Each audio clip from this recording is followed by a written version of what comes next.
Proyek yang paling tidak mungkin dikerjakan sampai akhir masa jabatan walaupun ditambah 1 kali lagi hingga 3 masa jabatan adalah tidak mungkin jadi atau tidak mungkin bisa membangun ibu kota baru di penajam Kalimantan Timur. Ada lagi yang sulit dilaksanakan, yaitu membangunnya mungkin bisa, namun ruhnya tidak akan dapat. Ruh atau semangat mengapa penduduk pindah ke penajam Kaltim ibu kota yang katanya kota baru tersebut. Pertanyaan sederhana, apa karena pekerjaan? Cukup memindahkan manusia ke tempat yang baru. Dalam catatan sejarah umat manusia, migrasi perpindahan tempat hidup adalah karena harapan hidup lebih baik dari tempat yang lama. Lebih baik, lebih mudah, lebih aman, lebih sehat, dan banyak lagi semangat hidup yang akan didapat karena harapan baru. Sekarang, harapan apa yang bisa didapat di sana? Seperti banyak yang komentar, kalau begini-begini aja cara kelolaan negaranya, gua pindah ke negara lain aja nih, gua tinggalin dulu nih Indonesia. Ada banyak kalimat itu terdengar oleh kita beberapa tahun ini karena sesaknya, sulitnya mencari kemakmuran di negara tetangga kita ini yang karena pejabat utamanya mengendalikan jalannya bernegara padahal dia tidak dipilih oleh rakyatnya. Karena hilangnya harapan di negara sendiri dan banyaknya peluang di negara lain, terutama karena lazy money. Itulah keinginan pindah ke tempat lain menuju negara lain menjadi lebih banyak. Kemudian memindahkan orang sebanyak 5 juta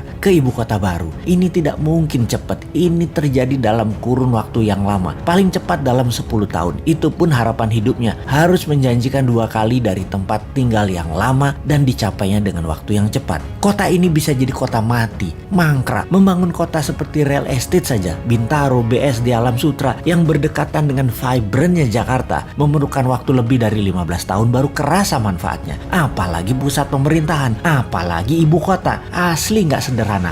Antar pulau lagi. Entah apa alasannya ngotot memindahkan ibu kota yang tidak punya sejarah nasionalnya, tidak ada sektor ekonominya, dan tidak ada sektor keamanannya sebagai wilayah terpenting yaitu ibu kota. Pangkalan militer harusnya dibangun terlebih dahulu agar kalau ada serangan dari utara, dari Malaysia, Tiongkok, Filipina bisa diintercept oleh radar, peluru kendali, dan jet tempur yang pangkalannya harusnya di sekitar utara Penanjam, bisa di Balikpapan atau Samarinda. Kekuatan tempurnya harus naik 10 kali lipat dari kekuatan militer sekarang yang ada di Kalimantan Timur. Dan dari pemikiran calon presiden 2024 yang saat ini menjabat Menhan, kayaknya nggak ada agenda melindungi ibu kota baru Penajam dianggarkan dan direncanakan dalam buku putih Kemhan sampai tahun 2024. Banyak orang jadi meragukan kemampuannya mengelola negara secara utuh ke depannya. Yang paling berat adalah strategi keuangan pemerintah ala kelolaan sekarang yang selalu berhutang itu. Hutang kalau untuk hal yang produktif masih mending. Membangun ibu kota itu produktifnya di mana?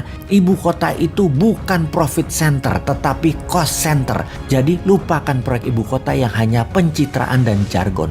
20 tahun gak akan kelar dan pemimpin 2024 nanti dari Newman tidak akan meneruskan proyek tidak produktif ini. Pasti kita punya rencana lain yang jauh lebih produktif dan jauh lebih powerful. Saran aja nih Pak, saran, ngapunten loh ya, hanya saran. Lebih baik 3 tahun ini tidak usah bangun-bangun baru yang kesannya megah-megahan. Bagaimana memikirkan dan melakukan tindakan yang produktif mengurangi hutang yang selama 5 tahun kemarin hampir ngutang terus sebanyak 5.000 triliun bisa lunas nanti di akhir masa jabatan. 3 tahun ke depan itu lunasi.